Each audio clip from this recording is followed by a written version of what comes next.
ஸ்தோத்திரம். இந்த 14வது வாரம் வந்திருக்கிற உங்களை அனைவரையும் இயேசு நாமத்தில் வரவேற்கிறோம். இந்த நாளில் நான் பார்க்க போகிற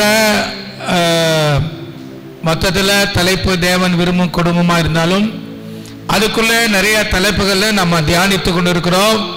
அதில் ஒரு தலைப்பு என்னன்னா, குடும்பத்தில் நடக்கும் பிரச்சனையும் அதற்கான தீர்வுகளும்.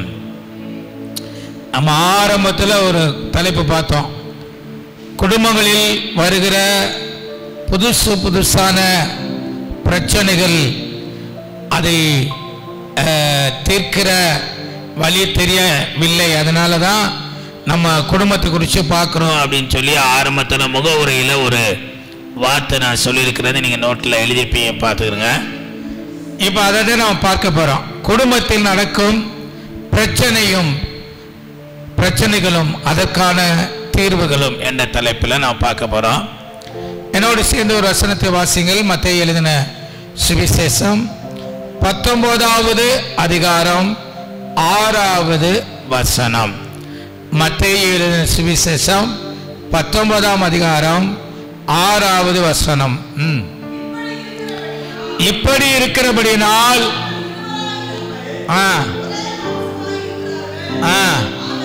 எல்லாரும் சேர்ந்து வாசிங்க. ஆகையால் தேவன் இணைத்ததை,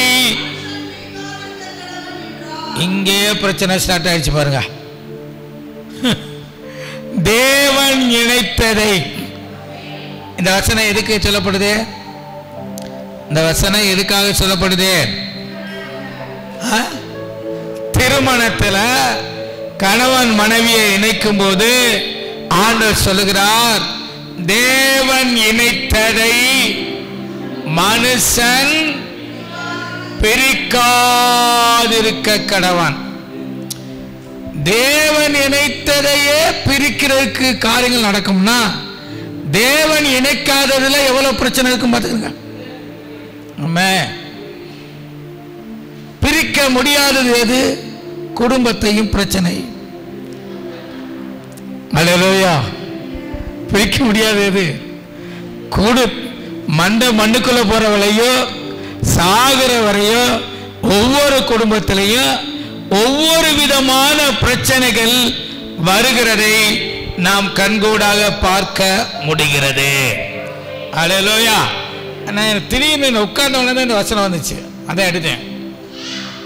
ஆண்டவர் கல்யாணத்தை பண்ணி வைக்கும் போதே சொல்றாரு, அப்பா நான் இணைச்சிருக்கிறேன், எந்த மனுஷனை நினைச்ச கூடாது, பிரிக்க கூடாது. அப்ப இந்த பிரிவு பிரச்சனை தானே? பிரச்சனை இல்லையா? ஆமென். அதனால கிறிஸ்தவ குடும்பங்களில் ஏராளமான பிரச்சனைகள் புதுசா ஒவ்வொரு நாளும், ஒவ்வொரு மாதமும், ஒவ்வொரு வருஷமும் வருகிறதை பார்க்க முடிகிறது. ஒரு 100 வருஷத்துக்கு முன்னால இப்ப பார்க்கிற பிரச்சனை எதுவுமே கிடையாது. அதை விடுங்க, ஒரு 20-30 வருஷத்துக்கு முன்னால செல்லுனாலேயோ யூடியூப்னாலேயோ குடும்பங்கள்ல பிரச்சனையே இல்லை, வருவதே கிடையாது. என்ன எப்ப பார்த்தாலும் செல்லையே நோடிட்டு இருக்கிற, சோறாக்குறதா இல்லையா? எப்ப பார்த்தாலும் டிவியிலே இருக்கிற.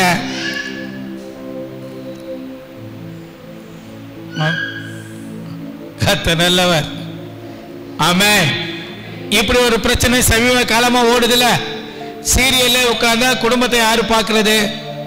இதே பார்த்துக்கிட்டீங்கன்னா சோறு தண்ணி ஆக்குறது யாருன்னு சண்டை வரவே இல்லையா?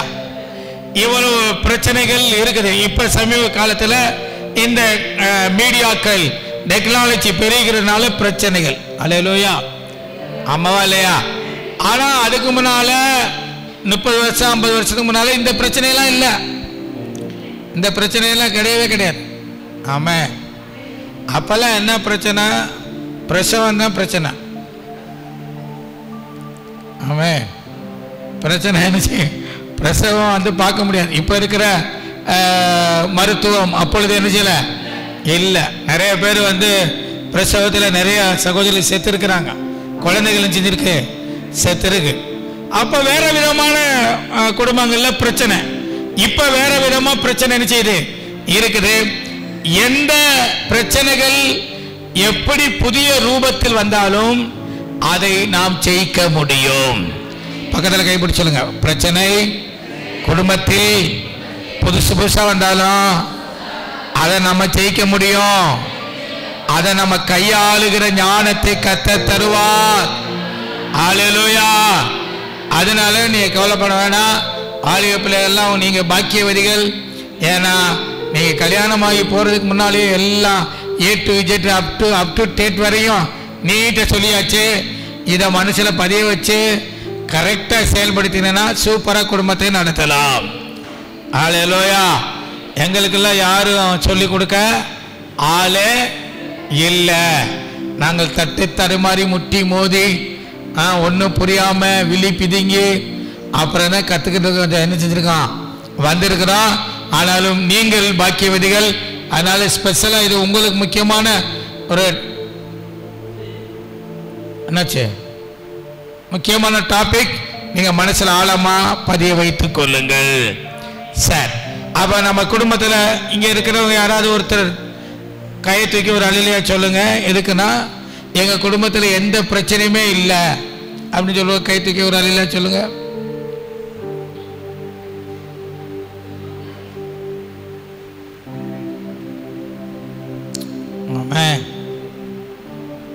அப்போ நமக்கு இது தெரியுது. பிரச்சனையே இல்லாத குடும்பம் யாருமே இல்லை. சரி கை தூக்கல. சரி இந்த பிரச்சனையிலே வாழ்ந்து பிரச்சனையிலே உழண்டு பிரச்சனையிலே அனுபவித்து சாக போறீங்களா இல்ல பிரச்சனையை ஜெயிக்க போறீங்களா? ஆமா. பிரச்சனை எந்த ரூபத்தில் வருகிறது எப்படி வருகிறதுன்னு கண்டுபிடிச்சு அதுக்கு வேதம் என்ன சொல்லுதுன்னு கண்டுபிடிச்சு நீங்க ஜெயிக்க பழக வேண்டும். ஓகே நம்ம பிரச்சனை நம்பர் 1க்கு போவோம். பிரச்சனை நம்பர் 1க்கு போவோம். ஒரு ஆமென் சொல்லுவோம். 7 நம்பர் நம்ம பார்க்கணும். ஆனால் இன்னைக்கு நான் ஒரு 3 மட்டும் பார்த்துட்டு அடுத்த வாரம் மீதியை பார்க்கலாம்னு நினைக்கிறேன். ஹல்லேலூயா. பிரச்சனை நம்பர் 1. ஆமென். பக்கத்தில் சொல்லுங்க. பிரச்சனை நம்பர் 1. நீங்க தான் பிரச்சனை அப்படி சொல்றீங்களா? ஹல்லேலூயா. கர்த்தருக்கு ஸ்தோத்திரம். குடும்பங்களில் நடக்கிற ஆமென் புதுசான பிரச்சனைகளை கொஞ்சம் அலசி ஆராய போறோம். அதுல முதல் பிரச்சனை எங்க இருக்கு அப்படின்னு பாத்தீங்கன்னா கர்த்தர் நல்லவர். முதல் பிரச்சனை தேவ சித்தம் இல்லாமல் திருமணம் முடிந்தது. அங்கேதான் ஸ்டார்ட் ஆகுது பிரச்சனை. தேவ சித்தம் இல்லாமல் நடந்த திருமணம், ஆண்டவருடைய விருப்பம் இல்லாமல் பண்ணின கல்யாணம். ஆமென். பிரச்சனை எங்க முதல்ல ஸ்டார்ட் ஆகுது? தேவனுடைய சித்தம் இல்லாமல் ஆண்டவருடைய விருப்பம் இல்லாமல் செய்து கொண்ட கல்யாணம் இருக்கு பாத்தீங்களா? அங்கேதான் மெயினா பிரச்சனையே ஸ்டார்ட் ஆகுது. ஆமென். ஹல்லேலூயா. ஒரு வசனத்தை வாசிங்க. 2 கொரிந்தியர் 6ஆம் அதிகாரம் 14வது வசனம். அந்நிய நுகத்திலே அவிசுவாசிகளுடன் பிணைக்கப்படாதிருப்பீர்களாக, நீதிக்கும் அநீதிக்கும் ஒளிக்கும் ஐக்கியம் ஏது? அப்ப தேவ ஜனங்கள் வாலிய பிள்ளை விசேஷமா இதை ஆழமா பதிய வைக்கணும். இங்க 2 குரூப் இருக்கிறீங்க. ஒன்னு கல்யாணம் பண்ணினவர்கள், இன்னொன்னு கல்யாணம் பண்ண போகிறவர்கள், பண்ணாதவர்கள். ஆமென் சொல்லுவோம். இந்த 2 குரூப்லையும் சோதரம் ஆழமா பதிய வைத்துக் கொள்ளணும். இப்ப கல்யாணம் பண்ண என்ன கல்யாணம் முடிச்ச பாஸ்டர் என்ன செய்யறது? அதுக்கு ஒரு தீர்வு நான் சொல்றேன். ஆமென். கல்யாணம் பண்ணாதவர்களுக்கு ரொம்ப சந்தோஷம். ஆமென். ஏன்னா நம்ம நீட்டா துணையை தெரிந்தெடுப்பது எப்படி? 7 பாயிண்ட் கவனிங்க. இந்த குடும்பத்துக்குள்ள குடும்பம் எப்ப ஆகுறோம்? குடும்பம்னு எப்ப ஆகுறோம்? கல்யாணம். அப்ப குடும்பத்துக்குள்ள நுழையும் போதே பிரச்சனையோடு நுழைஞ்சா பிரச்சனை தானே வரும். கல்யாணம் துவங்கும் போதே எதுல தான் துவங்குது? மங்களகரமா துவங்க வேண்டியது பிரச்சனையில துவங்குது.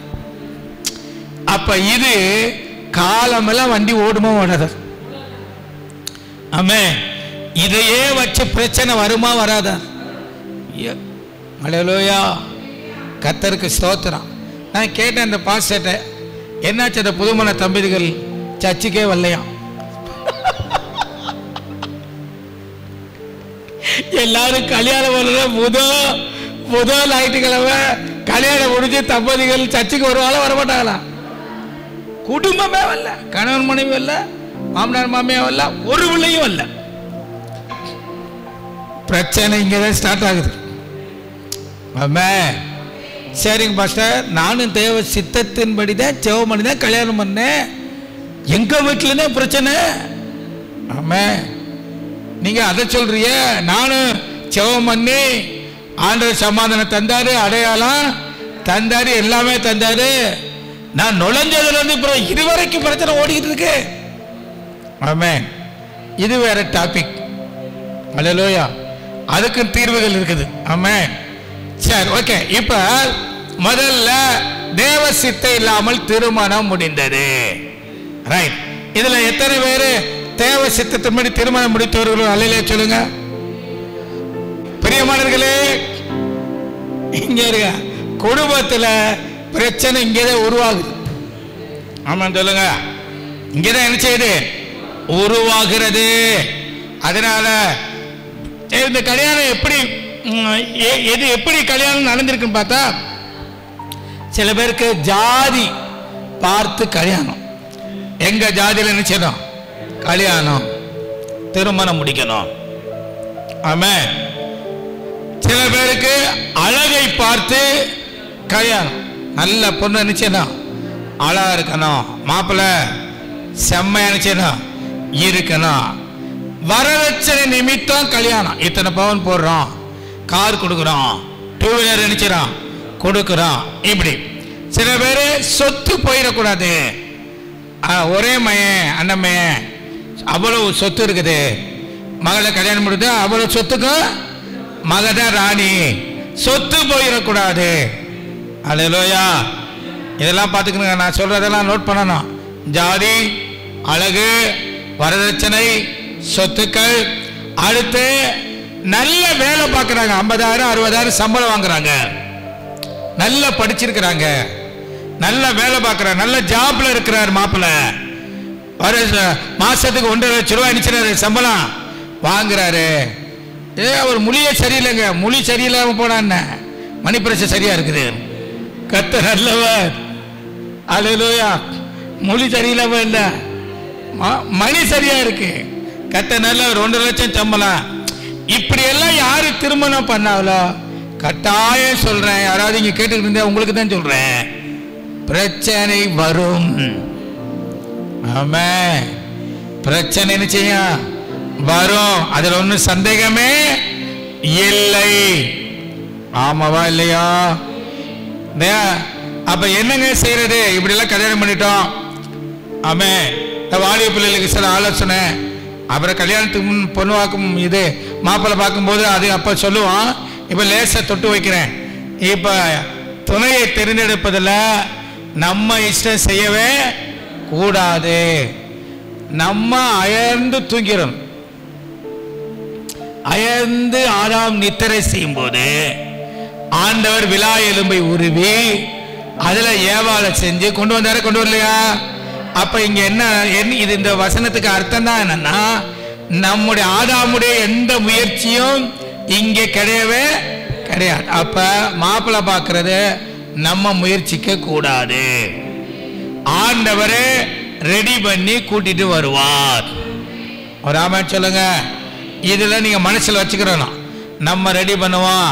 இந்த லோத்துடைய பிள்ளைகள் பண்ற மாதிரி பூமியிலே மனுஷன் மார்க்கமா நடக்கிற மாதிரி கல்யாணம் நமக்கு நடக்க போறது இல்லை அப்படின்னு சொல்லி அதை செயல்படுச்சுக்கல. இப்படி ஒரு தாட்டு, இப்படி ஒரு காரியம் நமக்குள்ள வரவே கூடாது. ஆமென். அப்ப என்னதான் செய்யணும்? தேவ சமூகத்தில் அமர்ந்து இருக்கணும். ஈசாக்கு பொண்ணு பார்க்க எலியேசர் போறார். ஏங்க உங்களுக்கு மாப்பிள்ளை வைக்க பொண்ணு பார்க்க உங்கள் அப்பா அம்மா போயிருக்கான்னு வச்சுக்கோங்க, உங்கள் மனசெல்லாம் எப்படி இருக்கும்? சும்மா சொல்லுங்க. என்னம்மா எப்போ வருவாங்க? மாப்பிள்ளை சொல்லு. நீ தானே பொண்ணு, மாப்பிள்ளை சொல்லு. சக்கரத்தின சந்தரா அல்லேலூயா. இந்த மாதிரி சிந்தனை என்ன செய்யும்? உன் மகளுக்கே சிரிப்பு வந்துருச்சு. இந்த மாதிரி சிந்தனை ஓடிக்கிட்டே இருக்கும். ஆனா ஈசாக்கு வயல்வெளியில போய் தியானம் செய்தாருங்க. ஆமா, எப்படி நமக்கு தியானமே இதான் இருக்கும். ஆனா அவருக்கு கர்த்தருடைய வசனத்தை தியானித்து ஜெபம் பண்ணி அப்படி எழும்பி வர்றாரு. எலியாசர் வரும்போது அவர் வயல்வெளியில் தியானம் செய்து கொண்டு வந்தார். ஆமென் சொல்லுங்க. அப்ப கல்யாணம் பண்ண போற பிள்ளைகள் நல்லா படிச்சு வேலை வாங்கி இப்ப இல்ல, ஒரு குறிப்பிட்ட காலம் வரும்போது தேவ சமூகத்தில் மணிக்கணக்காய் ஜெபம் பண்ணணும். ஆவியானவருடைய குரலை நினைச்சேனும் கேட்கணும். ஆவியிலே சமாதானம் இருக்குதான்னு நினைச்சேனும் பார்க்க வேண்டும். அல்லேலூயா. இப்படி பார்த்துட துணையை தெரிந்தெடுக்கணும். ஆமென். சரிங்க. இப்ப தேவ சித்த இருக்கா இல்லையா? கல்யாணம் முடிஞ்சிச்சு. கல்யாணம் முடிஞ்சிட்டாவே இந்த குழப்பத்துக்கு போகக்கூடாது. ஆமே, கல்யாணம் முடிஞ்சிச்சுல, பக்கத்தில் கேளுங்க. முடிஞ்சா முடியலையா? நீங்க கேட்க வேணாம். அங்கிட்டு முடிஞ்சா முடியலையா? முடிச்சுன்னா இந்த குழப்பத்துக்கே போகக்கூடாது. பாஸ்டர் அண்ணன் இப்படி எடுத்துட்டால, நம்ம உண்மையிலும் சித்தமா சித்தம் இல்லையா? சரி, இதை என்ன முடிஞ்ச அளவுக்கு கலட்டி விட பார்ப்போமா அப்படிலாம் நம்ம போகக்கூடாது. ஆமான்னு சொல்லுவோம். அப்புறம் இந்த வெளிநாட்டில் இருக்கிற நம்மளை கழட்டி விட்டுருவாங்க. கத்த நல்லவர். அப்படி மனதில் நீங்கள் தேவ சித்தத்தின்படி முடிச்சீங்களோ சித்தம் எல்லாம் முடிச்சீங்களோ அதை பற்றி நீ யோசிக்க தேவையில்லை. ஆனா ஒண்ணு, ஒருவேளை அப்படி வீட்டுக்காரர் ரட்சிக்கப்படலை, அவர் சரியில்லை அப்படின்னாலும் நீங்க ஜெபம் பண்ணி உங்க கற்புள்ள நடக்கை அவருக்கு முன்பாக வெளிப்படுத்தும் போது அவர் ரட்சிக்கப்படுவார். ஒரு ஆமென் சொல்லுங்க. ஹல்லேலூயா. அவர்தான் உங்களுக்கு ஆண்டவர் தந்த துணை. அவள் தான் உங்களுக்கு ஆண்டவர் தந்த பரராஜனே, மீனாக்கா தான் உங்களுக்கு ஆண்டவர் தந்த துணை. ஆமென் சொல்லுவோம். குடும்பத்தில் பிரச்சனை இங்கே தான் ஸ்டார்ட் ஆகுது. அதை நம்ம கண்டுபிடிச்சு அதுக்கு தீர்வு என்ன? கல்யாணம் பண்ணாதவர்கள் இப்போலேருந்து அதிகமாக ஜெபம் பண்ணுங்க. தேவ சமூகத்தில் எதிர்காலத்துக்காக ஜெபம் பண்ணுங்க. ஏற்ற துணையை கத்த தரன்னு ஜெபம் பண்ணுங்க. நான் எல்லாம் 4 வருஷம் ஜெபம் பண்ணியிருக்கிறேன். அப்போதான் இப்போ இப்படி எல்லாம் செயல்படுதில்ல. இதெல்லாம் நான் கல்யாணத்துக்கு முன்னாலேயே பார்த்துட்டேன். ஆமென். அல்லேலூயா. ஆண்டவர் பேசின எல்லா தீர்க்கதரிசன வார்த்தையும் அப்படியே அது வாழ்க்கையில் இருக்குது.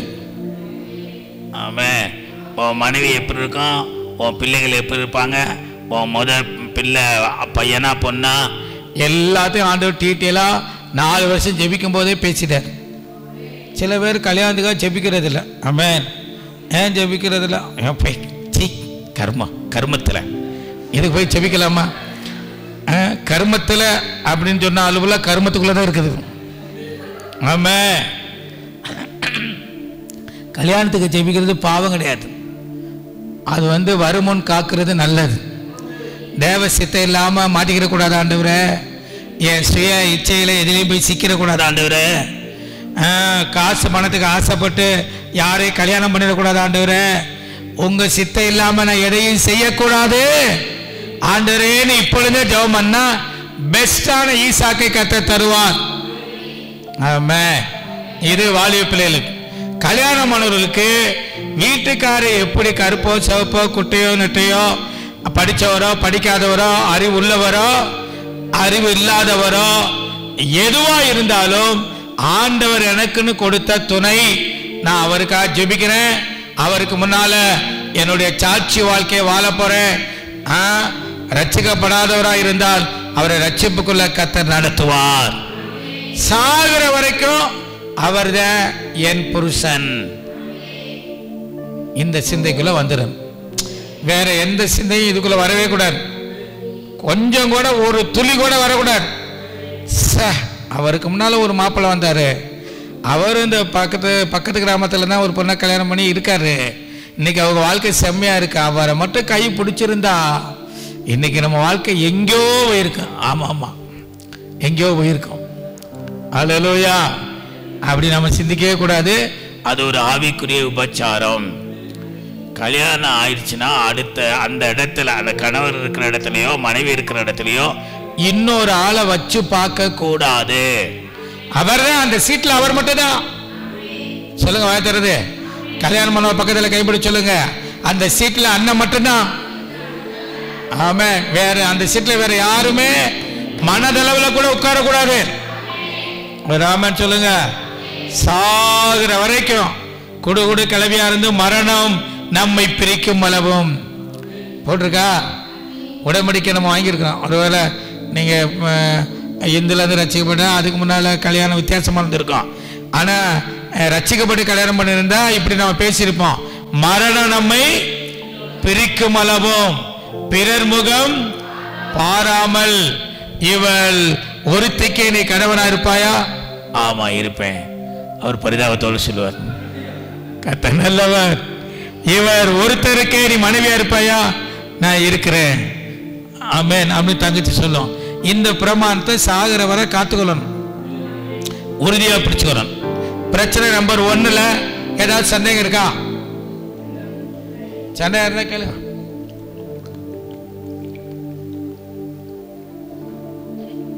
பிரச்சனை நம்பர் 1ல ஏதாவது சந்தேகம் இருக்கா? சும்மா கேளுங்க. சுதாக்கு சந்தேகம் இருக்கா? இல்ல, தெளிவாயிட்டிய. கர்த்தர் நல்லவர். ஆமென். ஓகே, என்ன தெளிவாயிட்டீன்னு சொல்லுங்களேன். முதல் பாயிண்ட்ல உங்களுக்கு என்ன தெளிவு கிடைச்சிச்சு? யாராவது ஒருத்தர் சத்தம் சொல்லுங்க. சரி, ரைட். இப்போ பிரச்சனை நம்பர் 2க்கு போவோம். 2வது பிரச்சனை. ஆமென். குடும்பங்களில் வருகிற புதிதான பிரச்சனையும் அதன் தீர்வுகளும். கர்த்தர் நல்லவர். 2வது என்ன குடும்பத்தில் பிரச்சனை அப்படின்னா, இந்த ஒரு மனோபாவம் இருக்கிறது. எல்லா குடும்பங்களையும் மனைவிமாருக்கு கணவன்மாருக்கு இந்த ஒரு மனோபாவம், மனப்பான்மை இருக்குது. ஏன்னா நான் விரும்புகிற மாதிரி யாரும் நடப்பது இல்லை. யாரு விரும்புற மாதிரி அல்லது நான் எதிர்பார்த்த மாதிரி குடும்பம் அமையவில்லை. ஆமா, இதுக்குள்ளே நிறைய பிரச்சனை இருக்குங்க. இதை கொஞ்சம் பார்ப்போம்.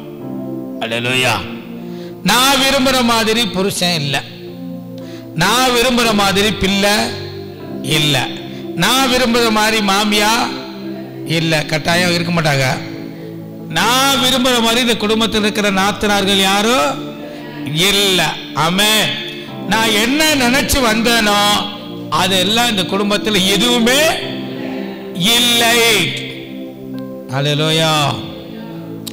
ஒன்று தெரிஞ்சுக்கிறேன்னா, நீங்க விரும்புற மாதிரி குடும்பம் இருந்துச்சுன்னா அது சுவாரஸ்யமா இருக்காது அந்த வாழ்க்கை. ஆமென். இன்னொன்று நீங்க தெரிஞ்சுக்கிறேன்னா, நீங்க விரும்புற மாதிரி தான் இல்லையே தவிர தேவன் விரும்புற மாதிரி கர்த்தர் செட் பண்ணியிருக்கிறார். அல்லேலூயா. இந்த மனப்பான்மை, இந்த மனநிலை அல்லது இந்த மனோபாவம் நமக்குள்ள இருக்கிற வரையும் குடும்பத்துக்குள்ள பிரச்சனை வந்துகிட்டே இருக்கும். உங்களுக்கு நான் சொல்ற கருத்து புரியுதா? புரியலையா? நீங்க விரும்புற மாதிரி மருமகள் வராது. நீங்க நித்யா நீ விரும்புற மாதிரி மருமகள் நினைச்சாது வரவே வராது. இவ்வளவு பேர் இருக்கும்போது ஆமென், தேவன் விரும்புற மாதிரி மருமக வரும். அது கையெழுத்து. நம்ம கவலைய நம்ம நினைச்சு வச்சிருப்போம், இப்படி இருக்கணும் அப்படி இருக்கணும் அப்படி இருக்கணும் அப்படி இருக்கணும். அதெல்லாம் எதுவுமே நினைச்சாது இருக்காது. அல்லேலூயா. இப்ப நான் அப்படி நினைச்சேன் கல்யாணத்துக்கு முன்னால. எனக்கு வர்ற மனைவியுடைய எழுத்து அப்படியே செம்மையான செய்யணும் இருக்கணும் அப்படின்னு நினைச்சேன். ஆமாம், எல்லாருக்கும் ஆசை இருக்கும்ல. என் மனைவியில் எழுத்து நிறைய பேருக்கு நிறைய வித ஆசை இருக்கு. எனக்கு இந்த ஆசை இருந்துச்சு, இந்த எழுத்து செம்மையா இருக்கணும். ஆனா அந்த எழுத்து ஏன் எழுத்து காட்டல. அல்லேலூயா. எங்க அம்மா அவதான் எழுதுற எழுத்த ஏன் எழுத்த காட்டல. அது எழுதிக்கிட்டே இருக்கும், அதுக்கு இருவேன். ஆனா எழுத்து அவ்வளவு இருக்காது. ஆனா எங்க சாய்சன் எழுத்து செம்மையா இருக்கும். ஆமென். இப்படி நிறைய பேருக்கு எதிர்பார்ப்பு ஆசைகள் இருந்திருக்கும்.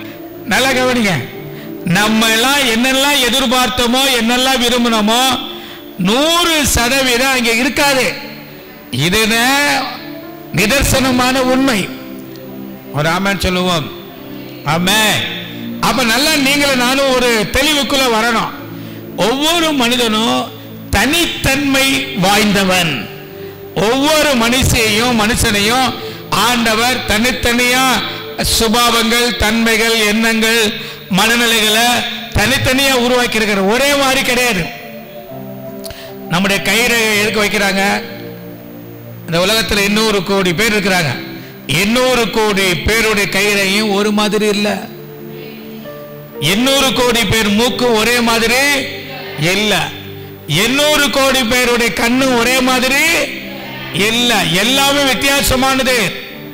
ஆமென். சுபாவங்கள் வித்தியாசமானது, அவங்க நினைவுகள் வித்தியாசமானது, அவங்க டேஸ்ட். சில பேருக்கு நல்ல உரப்பு திங்க பிடிக்கும். வந்திருக்கிற பார்ட்னர் உரப்பை நினைச்சிட மாட்டாரு, சாப்பிட மாட்டாரு. சில பேருக்கு நான் வச்சு அடிச்சு தூக்குவாங்க. வந்து கல்யாணம் பண்ணவர் நான் வச்சு நினைச்ச மாட்டாரு, சாப்பிட மாட்டாரு. இப்படி ஏகப்பட்ட முரண்பாடுகள் என்ன செய்யுது இருந்த போதிலும் அது தேவ சித்தமா இருந்தால் பிரச்சனையை நாம் ஜெயிக்கலாம். அப்ப நம்ம என்ன செய்யணுங்க? இப்படி ஒரு நான் எதிர்பார்த்த மாதிரி காரியம் இல்லை அப்படின்னா நீங்க என்ன செய்யணும்னா ஒரு தெளிவுக்குள்ள வரணும். ஆண்டவரே, நான் எதிர்பார்த்து வந்ததெல்லாம் இங்க இல்லை, சரி போகட்டும், நன்றி, அதுக்காக ஸ்தோத்திரம். ஆனா நீங்கள் எதிர்பார்க்கிற காரியம் நடக்கணும்னு ஒரு ஜெபத்தை போடணும். அல்லேலூயா. நான் விரும்புகிற எதிர்பார்க்கிற காரியம் நடக்காட்டினாலும் பரவாயில்ல, ஆனா நீங்க விரும்புகிற காரியம், எதிர்பார்க்கிற காரியம் நடக்க வேண்டும். ஆமென். இப்ப ஏன் இந்த மனநிலையில் எப்படி பிரச்சனை வருதுன்னா, இப்ப பிள்ளைகளை நம்ம வளர்க்குறோம். நம்ம மனசுல என்ன நினைக்கிறோமோ அதை செய்யறதுக்காக அவங்களை நினைச்சிடும் ட்ரெயின் பண்றோம். ஒரு சின்ன பிள்ளையா இருக்கும்போது உட்காருவாங்க, எந்திரனா நினைச்சுவாங்க, எந்திருப்பாங்க. 10 வயசு 11 வயசு வரையும் டேய் சரிதார் கணத்தில் கை வைக்கக்கூடாது, ஒழுங்காரு அப்படின்னு சொன்னா இருப்பான். 20 வயசு வரையும் டேய் சரிதார் என்ன கணத்தில் வைக்கக்கூடாது, சும்மா இருக்கு மாமா, என்ன பேசிக்கிட்டு இருக்கீங்க. அல்லேலூயா. அவ கவனிங்க, நம்ம எதில் ஏமாந்துடும்னா, இந்த 10 வயசுல என் பிள்ளையும் பத்திரமா தங்கமாக இருக்கட்டும், நல்லா இருக்கட்டும்.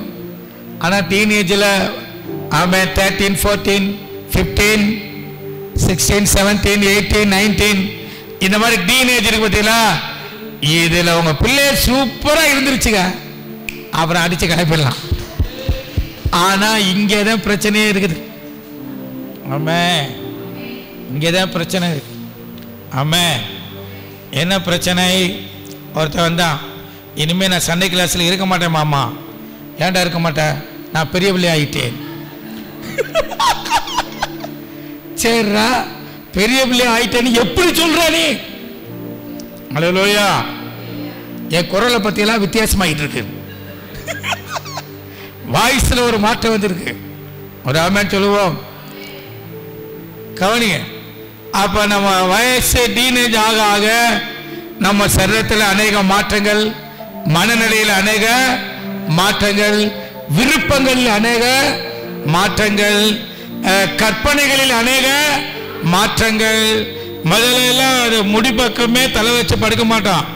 இப்ப நம்ம இந்த டீனேஜுக்குள்ள போன உடனே எப்ப பார்த்தாலும் டீனேஜ் மட்டும் இல்லை,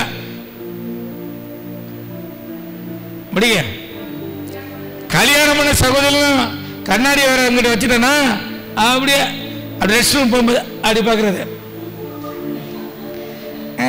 நான் நல்லா இருக்கேன் நண்டி, நல்லா இருக்கேன், நல்லா இருக்கேன். நீ என்ன கேட்ட? நல்லா இருக்கேன் கேட்ட, நல்லா இருக்கேன்னு சொல்கிறேன். அது ஒரு வாரத்துக்கு ஓடும். அதுக்கு முடியெல்லாம் பார்த்து பரவாயில்ல, என்ன முடி அக்கா இவ்வளவு சூப்பராக இவ்வளவு நீளம் இருக்கிற, அப்படியா இருக்கு, கொட்டி போச்சுன்னு நினச்சேன். நமக்கே இவ்வளவு இது இருக்குது. அப்போ அந்த புது வாலிப பிள்ளைகளுக்கு இந்த மாதிரி காரியங்கள்லாம் நிறையா உருவாகும். தன்னை யாருமே கண்டிக்க கூடாதுன்னு நினைக்கும். அப்பமே தான் டெசிஷன் எடுக்கணும்னு மனசு வரும். நான் எடுக்கணும், நீங்கள் சாப்பிடுன்னு நீங்கள் வற்புறுத்தக்கூடாது, எனக்கு எது விருப்பமோ அதை தான் சாப்பிட முடியும் அப்படி சொல்லும். ஆமே 2 இட்லி போதும், அதுக்கு என்ன 3 தின்று 4 தின்று என்ன வற்புறுத்துறிய? இப்படியெல்லாம் 5 வயசுல சொல்லாதுங்க, 8 வயசுல நினைச்சாது சொல்லாது. சொன்னுச்சுன்னா புரட்டி திரும்பிடும். திங்கிரியா முதல்ல என்ன அப்படின்னு அழுதுகிட்டு உள்ள போட்டோம். இப்போ நம்ம அடிக்கவும் முடியாது, கூடாது. வயசுக்கு வந்த பிள்ளைய நம்ம கை வச்சு அடிக்க கூடாது. அதுக்காக அடிக்க விட மாட்டோம். கர்த்தர் நல்லவர். அல்லேலூயா, ஒரு அல்லேலூயா சொல்லுங்க. ஆமென். இந்த மாதிரி அதனால்தான் நான் யோசிச்சு பார்த்தேன், வாலிபர்களை நீ உற்சாகமா பாடுங்க அப்படின்னு பைபிள் சொல்லலை.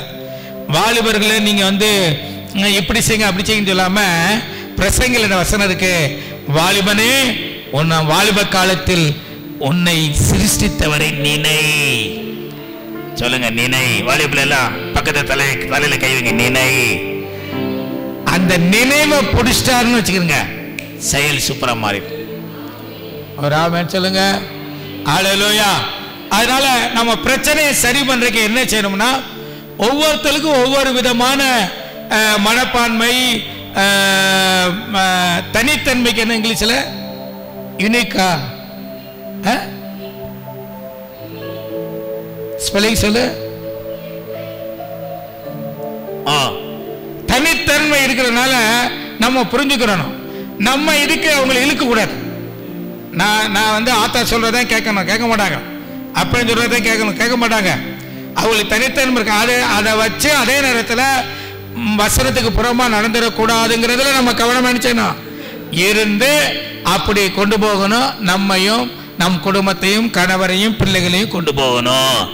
இதுல ஒரு தெளிவு வந்துருச்சுன்னா நமக்கு பிரச்சனை சால்வு. எத்தனை பேர் ஆமென் சொல்றீங்க? ஆமா. இல்லைன்னா காலமெல்லாம் பிரச்சனையா தான் இருக்கும். ஆமா. தவளை என்ன செய்யுது? தவளை என்ன செய்யும்? தவளையும் ஓந்தியும் கல்யாணம் முடிச்சுக்கலாம். ஓந்தி தான் வீட்டுக்காரரு, தவளை தான் மனைவி. 2 பேருக்கும் சிறப்புமாக கல்யாணம் நடந்துச்சு. அவர் 2 பேரும் கை பிடிச்சிட்டு போயிட்டு இருக்காங்க. ஆமாம். போயிட்டு இருக்கும்போது ஆற்றங்கர ஓரம் தண்ணி நல்லா ஜில்லு ஜில்லுன்னு தண்ணி இருக்குது. தவளை என்ன செய்யுது? பார்க்குது. இப்போ தவளைக்கு ஆசை வந்துருச்சு. என்ன வந்துருச்சு சொல்லுங்க? தண்ணியை பார்த்தா இந்த சைடு பார்த்தா நல்ல வேலி படர்ந்த முள்ளுக்காடு. இப்போ ஓந்திக்கு என்ன ஆசை வந்துருச்சு? வேலி. இப்போ கணவர் தவளைய மனைவியாய தவளைய வேலிக்கு இழுக்குது. தவளை மனைவி ஓந்திய ஓனான தண்ணிக்கு இழுக்குது. நிறைய பேர் குடும்பம் இப்படிதான் இருக்கு. ஆமா. ஒன்று நீ தவளையை கட்டியிருக்கணும், நீ ஓனான ஓனான கட்டியிருக்கணும். நீ மாற்றி கட்டுறத பிரச்சனை. ஆமாம், அதே சொன்னேன். பிரச்சனை இங்கே ஸ்டார்ட் ஆகுது, திருமணம். ஆமாம் சொல்லுவோம். ரட்சிக்கப்பட்ட ஆளை கட்டியிருக்கணும். அல்லேலூயா. ஆண்டவர் பேசின ஆளை நினைச்சேனா, எதை பேசினாரோ எதை உணர்த்தினாரோ அந்த ஆளை கல்யாணம் பண்ணியிருக்கணும். ஆமென் சொல்லுங்க. அல்லேலூயா. எங்க சாமி ஒரு முடிவு பண்ணியிருக்கிறேன், எந்த பொண்ணையும் நான் பார்க்க வர மாட்டேன். நீங்க போய் பாருங்க. பொண்ணு பார்க்கறதே என் மனைவி. அதுக்கு முன்னால் நீங்கள் எல்லாத்தையும் முடிச்சுட்டு வந்து சொல்லுங்க. எல்லாத்துக்கும் போவோம், அது வேணான்னு சொல்லுவோம். இதெல்லாம் எனக்கு ஒத்துறாது. அவனே முடிவு வேண்டாம். அவனுக்கே தெரிஞ்சிருக்கு நம்மளை கொண்டா இருந்தால் ரிஜெக்ட் பண்ணும்னா. கர்த்தர் நல்லவர். ஹல்லேலூயா. ஒரு முடிவுக்குள்ள இருக்கிறது. நம்ம ஜெபத்தோட பார்த்து நமக்கு சமாதானம் வந்தா கூட்டிட்டு போய் காட்டுவோம். என்ன ரெடியா? அடுத்த வருஷம், இந்த வருஷம் முடிக்கணும்னு நினைச்சேன். சரி, அடுத்த வருஷமாவது முடிப்போம். ஏன்னா அடுத்த வருஷம் அவன் இந்த வருஷம் பைபிள் காலேஜ் போயிட்டு அடுத்த வருஷம் வந்துடுவேன் ஜானம். ஏன்னா அண்ணன் கல்யாணத்துக்கு அவன் தான் முன்னால் நின்று செயல்படணும். அவன் அதனால அடுத்த வருஷம் முடிப்போம். எப்படி நீங்கள் என்ன தெரியும்? எந்த வருஷம் முடிப்போமா அடுத்த வருஷம் முடிப்போமா? அடுத்த வருஷம் உங்களுக்கு, அடுத்த வருஷம் அவனுக்கு, இந்த வருஷம்னு சொல்லியிருக்கேன். கத்த நல்லவர். ஓகே, நம்பர் 2, பிரச்சனை நம்பர் 2 என்னது? நான் விரும்புகிற மாதிரி யாரும் நடப்பதில்லையே என்ற மனநிலைக்குள் ஏகப்பட்ட பிரச்சனை இருக்கிறது. ஆமென். இதுக்குள்ள ஒரு தெளிவுக்குள்ள நீங்க வந்துட்டீங்கன்னா பிரச்சனையை சால்வ் பண்ணலாம். அல்லேலூயா. அல்லேலூயா சொல்லுங்க. ஆமென். யாரையும் எதற்குள்ளையும் திணிக்க முடியாது. திணிச்சல்ல யாரையும் மாற்ற முடியாது. ஆமென். ஆண்டவரே திணிக்கிறது இல்லை. ஆண்டவரே ஏதாவது திணிச்சிருக்காரா? சொல்லுங்க. ஒருவன் என்னை பின்பற்றி வர விரும்பினால், சொல்லுங்க, விரும்பினால், கட்டாயம் பின்பற்றி வரணுமா? அப்படியே சொல்லியிருக்காரு. நீ முதல்வனா இருக்க விரும்பினால், ஆமென். ஆண்டவரை யாரையும் திணிக்கிறதா இல்ல. நீ உனக்கு விருப்பமா சிலுவை தூக்கிட்டு பின்னால வா. உனக்கு விருப்பமா எல்லாருக்கும் கடையானவனாயிரு, அப்ப நீ தலைவனா இருப்பாய். அல்லேலூயா. நீ தாழ்மையா நடந்தா இவ்வளவு ஆசீர்வாதம் வரும். உனக்கு விருப்பம்னா தாழ்மையை செலக்ட் பண்ணிக்க. மரணமும் ஜீவனும் உனக்கு முன்னால் இருக்கு. நீ நல்லா வாழணும்னா ஜீவனை தெரிந்து கொள்ளணும். நான் உன்னை உற்சாகப்படுத்தினேன். ஆனா நீ தான் தெரிந்து கொள்ளணும். மரணத்தை தெரிந்து கொள்ள போறியா, ஜீவனை தெரிந்து கொள்ள போறியா? மரணமும் ஜீவனும் நாயின் அதிகாரத்தில் இருக்கு. நீ எதை வாயை திறந்து பேச போற?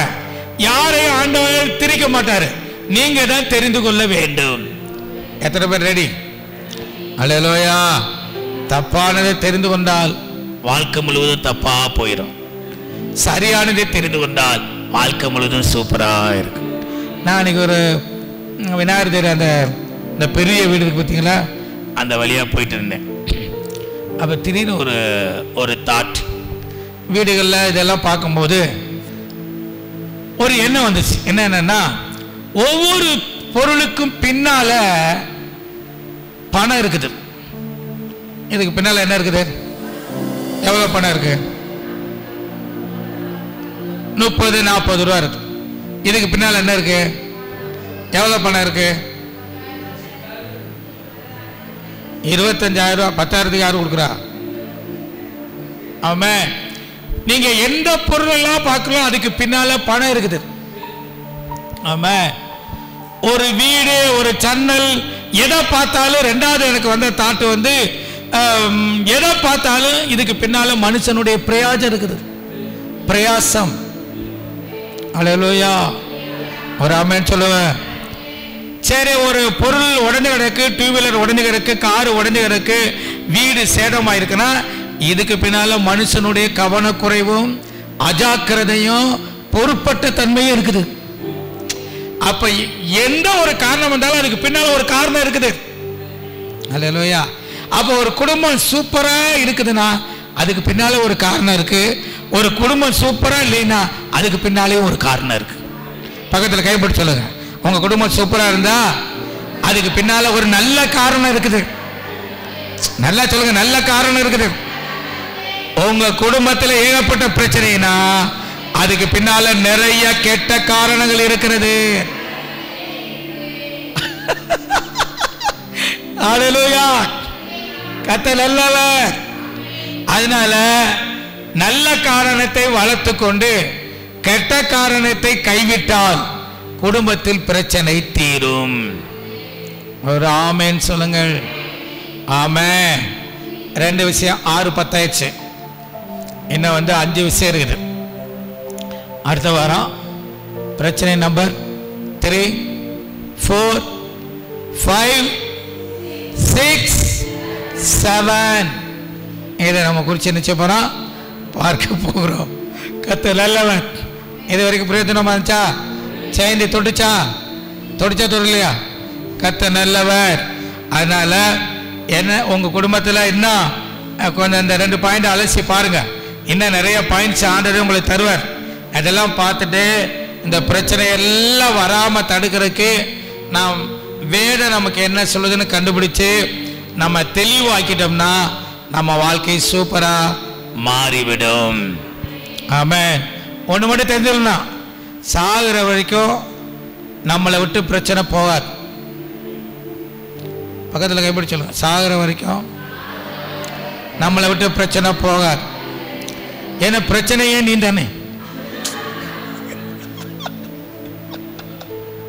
நீ உயிரோடு இருக்கிறவர என்ன கலை ரோஸ் நம்ம காவே நம்ம உயிரோடு இருக்கிறவர பிரச்சனை இருக்கு. ஆனா ஒரு நல்ல செய்தி, பிரச்சனையை நம்ம ஜெயிக்க முடியும். ஒரு ஆமென் சொல்லுவோம். பிரச்சனையே வராதுன்னு ஆண்டவர் சர்டிபிகேட் கொடுக்கல. உலகத்தில் உங்களுக்கு உபத்திரம் உண்டு, ஆனாலும் திடன் கொள்ளுங்கள், நான் உலகத்தை ஜெயித்தேன். இயேசு ஜெயித்ததுனால நம்மளும் ஜெயிக்க முடியும். ஃபாதர் அப்பா சொன்ன வார்த்தை எனக்கு ரொம்ப தொடிச்சு. உலகம் தாண்டா கடல், அந்த கடல்ல பிரச்சனை இருக்கதான் செய்யும், சூறாவளி வரட்டா. ஆனா இயேசு சொன்னார், பேதுருவே வா சொன்னாரா சொல்லலையா? நடந்து அந்த கடல் மேல நடந்தான்ல, அது மாதிரி நம்ம கடல்ல நடக்க முடியும், ஜெயிக்க முடியும். ஆமென். கர்த்தர் நல்லவர். வாழ்க்கையில பிரச்சனை இருக்கலாம், பிரச்சனையே வாழ்க்கையா இருக்கக்கூடாதுங்கிற டயலாக்க பேசி பேசி செத்து போயிடாம நம்ம அந்த பிரச்சனையை ஜெயிக்கிற வழிகளை கண்டுபிடித்து நாம் ஜெயிப்போம். பிரச்சனை நம்பர் 1 என்ன? தேவ சித்தம் இல்லாமல் நடந்த கல்யாணம், திருமணம். ஆண்டவர் இணைக்கும் போதே சொல்றாரு, தேவன் இணைத்ததை என்ன இல்லை. எவ்வளவு நாள் வசனம் படிச்சிருக்கு, இல்லைக்கு இருக்கிறப்போ புதுசா துள்ளுது எனக்குள்ள. ஆமே. அவ தேவன் இணைச்சதைய பிரிக்கிறதுக்கு எவ்வளவு சதி நடந்துக்கு பாரு. ஆமே. தேவன் இணைச்சத, அப்ப தேவன் இணைக்காம கல்யாணம் உலகத்தில் நடந்திருக்கா நடக்கலையா? அப்ப அதுல பிரச்சனை இருக்குமா இருக்காதா? ஏகப்பட்ட பிரச்சனை. ஆமே.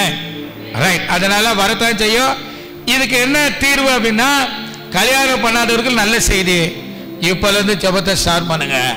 இல்லைன்னா இன்னும் கொஞ்சம் நாளாகி ஒரு 4 வருஷத்துக்கு முன்னால 2 வருஷத்துக்கு முன்னால நீங்க ஜெபத்தை ஸ்டார்ட் பண்ணுங்க. தாப்பனே, நம்முடைய பிள்ளைகளை இந்த நாளை கொண்டு வந்ததுக்காக நன்றி. கர்த்தருடைய பிரசன்னம் சமூகம் கூட இருந்து நடத்தட்டும். தொடர்ந்து அடுத்த வாரம் மீதி இருக்கிற 5 பிரச்சனைகளையும் சந்தித்து